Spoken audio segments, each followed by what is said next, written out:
Hello नमस्कार, मेरा नाम आशुतोष कुमार गोस्वामी है और आप सबों का हमारे इस चैनल बागमती गुरुकुल पे स्वागत है। देखिए, आज के सेशन में हम लोग डिस्कस करेंगे कि जो एग्जामिनेशंस अभी होने वाला है RRB, NTPC, CBT 1 graduation level की जो परीक्षाएं होने वाली है, उसमें हम लोग क्या जो है सो अंतिम क्षण में किन किन बातों का ध्यान रखें और कैसे एक अच्छा स्कोर हम लोग लेकर के आएँ। तो आप हमारे साथ बने रहिएगा और जो भी अभी तक का हमारा जो शैक्षणिक अनुभव है और आप कह ले तो जो बच्चों के साथ हमने जो समय स्पेंड किया है या खुद बहुत सारे पेपर्स को लिखा है, तो उसके अनुसार एक जो है सो अपने साथियों को जो कुछ भी सलाह मैं देना चाहता हूं तो उसको आराम से सुनिएगा और समझने की कोशिश कीजिएगा। देखिए, रेलवे रिक्रूटमेंट बोर्ड जो है वो एनटीपीसी ग्रेजुएशन लेवल का सीबीटी 1 ऑर्गेनाइज करने जा रहा है, जिसका विज्ञप्ति संख्या है 5/2024। ठीक, ये जो पेपर है वो 5 तारीख से लेकर के 24 जून 2025 के बीच कंडक्ट किया जाएगा, यानी कि कल 5 जून से 24 जून तक ये पेपर चलेगी। ठीक है, अब लगभग जो है सो सारे लोगों का डेट तो पता ही चल गया होगा और जो सीटी है ये सारा कुछ जैसे जैसे समय के साथ लोगों को पता चलेगा।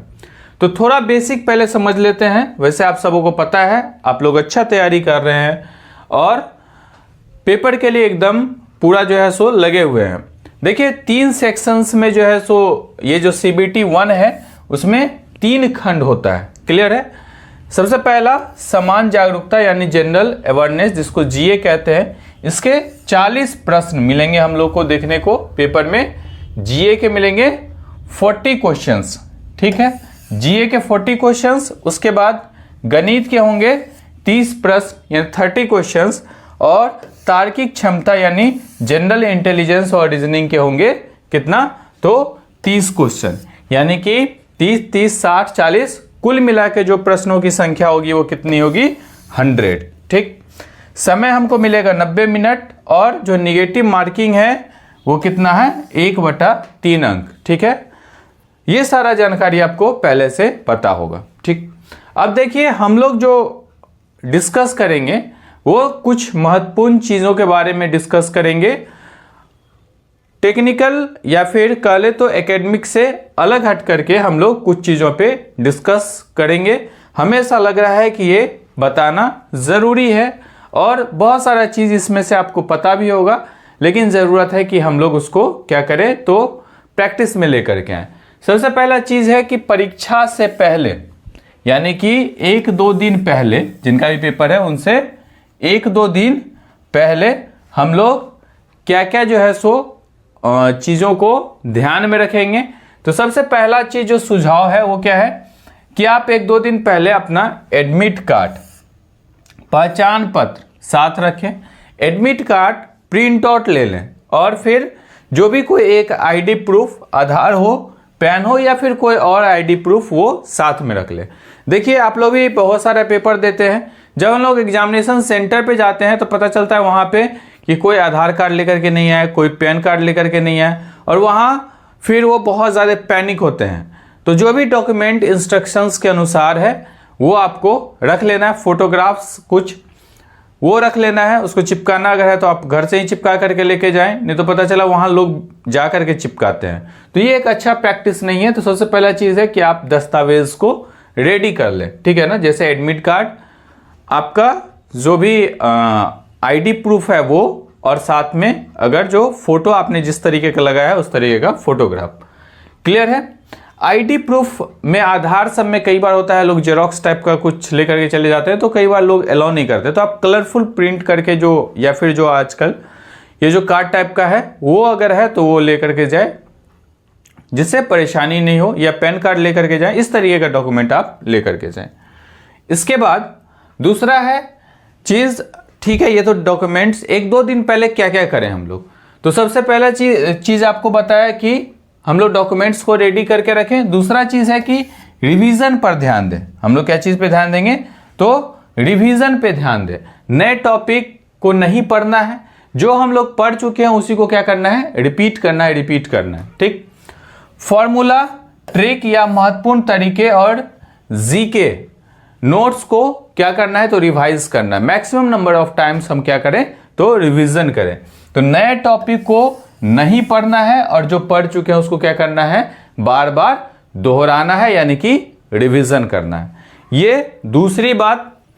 तीसरी बात क्या है कि हम लोग मॉक टेस्ट दे करके ऐसे भी अपने कॉन्फिडेंस को बूस्ट करके रखे हुए हैं। तो मॉक टेस्ट दे करके आत्मविश्वास को बढ़ाएं। आप जितना मॉक टेस्ट देंगे उतना ज्यादा आपका कॉन्फिडेंस क्या होगा, बूस्टअप होगा। परीक्षा के समान पैटर्न का मॉक टेस्ट दें। अब ऐसा नहीं है कि आप दे रहे हैं ग्रेजुएशन लेवल का एग्जाम और फिर आप कुछ और का मॉक टेस्ट देने के लिए चले जाएं, तो उससे काम नहीं चलेगा। समय सीमा में हल करने की आदत डालें। मतलब यह है कि बहुत लोगों का होता है कि मॉक टेस्ट लगा रहे हैं और मॉक टेस्ट लगाने के क्रम में क्या करते हैं लोग, तो लगा रहे हैं मॉक टेस्ट। अगर मान लीजिए मॉक टेस्ट है कितने का, तो 100 मिनट का, तो 100 मिनट का अगर मॉक टेस्ट है तो लोग क्या करते हैं, बीच में 50 मिनट दिए और 50 मिनट के बाद उसको स्टॉप करके और फिर दूसरा काम करने लगते हैं, फिर किधर से घूम के आते हैं, फिर 40 मिनट देते हैं। तो ये प्रोसेस नहीं है, इस प्रोसेस को बिल्कुल भी फॉलो नहीं करना है। या फिर आप अगर ग्रेजुएशन लेवल का एनटीपीसी दे रहे हैं और पता चला कोई और जो है सो रेलवे के एग्जामिनेशंस का या कोई अदर एग्जामिनेशंस का हम लोग मॉक टेस्ट लगा रहे हैं, तो ये भी अच्छा प्रैक्टिस नहीं है। तो सबसे पहला चीज ये है कि मॉक टेस्ट दें, एक समय सीमा के अंदर दें और वही मॉक टेस्ट दें जिसकी आप परीक्षा देने जा रहे हैं। क्लियर है बात। तीसरा चीज कि परीक्षा केंद्र का समय निरीक्षण करें। मतलब यह है कि कहां है सेंटर आपका, कितने डिस्टेंस पे है, जो भी रेलवे स्टेशन है, बस स्टैंड है, उससे कितने दूरी पे है, कैसे मतलब आप पहुंचेंगे, इसका पहले से अनुमान लगा लें। आजकल गूगल का जमाना है, हम लोग डिस्टेंस को चेक कर सकते हैं।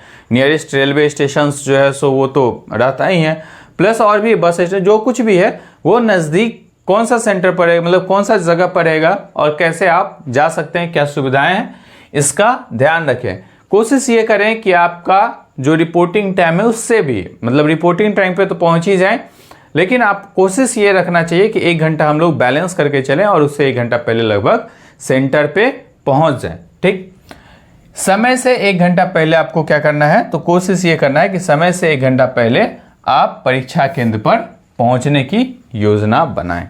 उसके बाद है कि जैसे मान लीजिए नींद अच्छी लेनी है इस समय। अब कई बार क्या होता है कि हम लोग का आदत होता है कि लेट नाइट तक हम लोग जगते हैं और फिर सुबह में जल्दी नहीं उठते हैं, और इससे परेशानी क्या होती है कि अगर मान लीजिए सपोज कीजिए आपका मॉर्निंग शिफ्ट हो गया, तो मॉर्निंग शिफ्ट में पेपर जल्दी शुरू हो जाएगा, जल्दी आपको पहुंचना पड़ेगा उठ करके, तो उस समय आपको नींद अगर पूरा नहीं होगा तो पता चलेगा कि जो एग्जामिनेशन सेंटर है, आजकल जितना भी ऑनलाइन एग्जामिनेशन सेंटर है, अच्छा एसी लगा रहता है और गर्मी की समय है, आप अच्छा एसी में बैठिएगा गर्मी के समय, तो अच्छे क्वालिटी की नींद आपको वहां देखने को मिलेगी। तो अच्छे क्वालिटी का नींद अगर मिलेगा एग्जामिनेशन सेंटर के अंदर आपको, तो फिर आप पेपर नहीं कर पाएंगे। इसीलिए आप पर्याप्त नींद लेकर के पहले से ही जाए, ठीक है ना। और खासकर 1 दिन पहले तो पूरी नींद यानी 6 से 8 घंटा आप जरूर सो करके जाएं। ये एकदम कोशिश करें जिससे आपका दिमाग पूरा फ्रेश रह सके। इसके बाद फिर परीक्षा के दिन के लिए कुछ सुझाव है। परीक्षा के दिन के लिए क्या क्या सुझाव है, मतलब at the day of examinations हम लोग को क्या क्या प्रैक्टिसेस करना चाहिए। सबसे पहला चीज ये है कि शांत रहें और आत्मविश्वासी रहें। अब होता क्या है कि एग्जामिनेशन के दिन अगर कोई कुछ आकर के कह देगा आपको, ठीक है ना, कोई दोस्त से आप बात करेंगे, फिर उससे कुछ इश्यू हो गया अगर, तो ये सब जो है सो एक तरीके का क्या है, डिस्ट्रैक्शंस है। तो शांत रहें और आत्मविश्वासी रहें, ठीक है ना, घबराना नहीं है, आपको सेल्फ कॉन्फिडेंट होकर रहना है कि हाँ हमने पढ़ाई किया है और निश्चित रूप से हम एक अच्छा परफॉर्मेंस करेंगे, ठीक है ना। अगर आपको कभी लगे ऐसा तो डीप ब्रीदिंग करें, मतलब गहरी सांसें लें। तो ये परीक्षा के दिन का आपको सुझाव है। उसके बाद दूसरा चीज ये है कि समय के प्रबंधन का ध्यान रखें।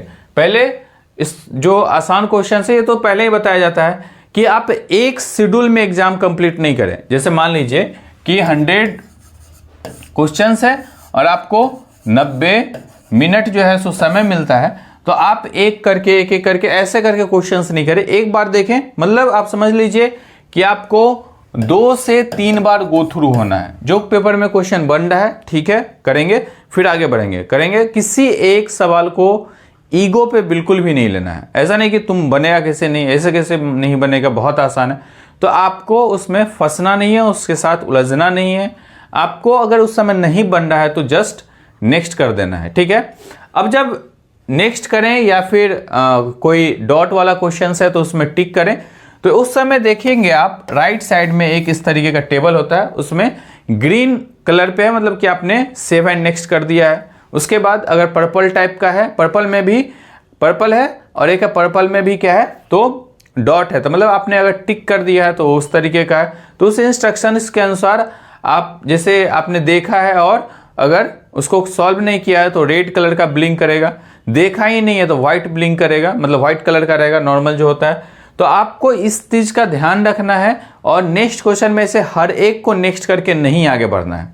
जैसे मान लीजिए कि आपने जो ग्रीन कर दिया तो आप एकदम श्योर हैं उसमें, तो उसकी तरफ फिर देखने की जरूरत नहीं है। हाँ, अगर लास्ट में समय है तो एक बार रिकॉल कर लेंगे, वो एक अलग विषय है। लेकिन अगर आपने सेव एंड नेक्स्ट किया है, ग्रीन है, तो इसका मतलब आप एकदम श्योर है। हाँ, अगर एक पर्पल में हल्का ग्रीन टाइप का है तो आप अगर डॉटफुल में है कि 2 में से 2, जैसे 4 ऑप्शन है, 2 एलिमिनेट कर दिया, 2 में से कोई एक लगाना है, आपने लगाया अपने कैलकुलेटिव रिस्क के साथ, ठीक है ना, चूंकि निगेटिव मार्किंग है तो आपने एक कैलकुलेटिव रिस्क के साथ फिर भी आपने अटेम्प्ट लिया, तो वो जब आपका सबमिट होगा तो वो कंसिडरेबल है। तो इस बात का ध्यान रखें। तो कठिन प्रश्नों पे ज़्यादा समय नहीं देना है। 2 से 3 फेज में हम लोग को एग्जाम को कंप्लीट करना है। मतलब आप समझ लीजिए एक 90 मिनट है, 30-30 मिनट का 3 फेज लेंगे, या फिर पहला फेज थोड़ा सा ज़्यादा लेंदी होगा, दूसरा और तीसरा छोटा छोटा फेज होगा। लेकिन हम कोशिश करेंगे कि एक लेंथ में एग्जाम को खत्म नहीं करें। चलिए, इसके बाद फिर निगेटिव मार्किंग से सावधान रहें। जाहिर सी बात है कि जिस उत्तर को लेकर के आप पूर्ण रूप से निश्चिंत ना हो उसे छोड़ना बेहतर है। अगर आप फुल्ली श्योर नहीं है तो अटेम्प्ट लेने से अच्छा है कि आप उसको लीव कर दें। और हर गलत उत्तर पे कितना है, 1/3 आपको नकारात्मक मतलब निगेटिव जो नंबर है वो है। तो इसका ध्यान रखें। इसके बाद सभी खंड पे ध्यान दें। कई बार क्या होता है कि हम लोग मैथ्स करने के चक्कर में मैथ्स में ज़्यादा समय दे देते हैं, और जब मैथ्स में ज़्यादा समय दे देते हैं तो पता चलता है जो जीके जीएस का पेपर था या फिर जो है सो रीजनिंग का पेपर था वो बहुत इजी था। तो इसमें अगर हम उतना समय नहीं देते तो इधर से हम लोग उतने समय में ज़्यादा क्वेश्चंस को कवर कर लेते। तो ये जो मामला है, इस मामले का ध्यान रखें और कोशिश ये करें कि आप जो है सो अच्छे से कैलकुलेटिव टाइम के साथ आगे बढ़े। जैसे इसमें बताया गया है आपको कि जनरल अवेयरनेस जो है सो जल्दी हो सकता है, हल हो सकता है, तो पहले इसको कर लें। उसका रीजनिंग और मैथ समय ले सकता है कि कोई रीजनिंग में आप फंस गए तो इसको ध्यान से हल करें। हर सेक्शन के में जो इंस्ट्रक्शन दिया जाता है तो हम लोग इंस्ट्रक्शन को पढ़ते नहीं, इसे कर्सर घुमाते हैं। तो ऐसा काम नहीं करना है। हम लोग को ऐसे बैठ करके उस समय इंस्ट्रक्शंस को पढ़ना है। क्योंकि एक तो कलर कोडिंग वाला मैं आपको बताया कि कलर का ध्यान हो जाएगा, तो कलर का ध्यान होगा तो आपको उस समय ये जज नहीं करना पड़ेगा कि किस कलर से क्या रिप्रेजेंट कर रहा है। तो इसे पता ही है, बहुत सारे पेपर दिए होंगे आप, लेकिन फिर भी एक बार उसको देख लेंगे, अच्छे से पढ़ लेंगे। इंग्लिश में आपको चूज करना है, हिंदी में चूज करना है, तो ये सारा कुछ इंस्ट्रक्शंस आप अच्छे से पढ़ें। एकदम लास्ट जो बात हम लोग बताना चाह रहे हैं वो ये है कि आप विश्वास रखें किस चीज पे, तो आप अपने मेहनत पे और सही रणनीति और शांत दिमाग से एग्जामिनेशन दें। तो आगामी जो एग्जामिनेशंस है यानी कि 5 जून से लेकर के 24 तारीख तक जो एग्जामिनेशंस होने वाली है, इस परीक्षा के लिए हम लोगों की जो टीम है वो आप सभी जो एस्पिरेंट्स हैं, जो छात्र परीक्षा देने वाले हैं, उस सबको ऑल द बेस्ट। अच्छे से शांत दिमाग से अपने पूरे इफिशियंसी के साथ आप एग्ज़ाम को अपीयर करें और बहुत ही अच्छे तरीके से, अच्छे से, जितना अच्छे से हो सके, जितना रिलैक्स मोड में हो सके, आप एग्जामिनेशन में अच्छा परफॉर्म करने की कोशिश करें। आप सभी को all the best. Thank you.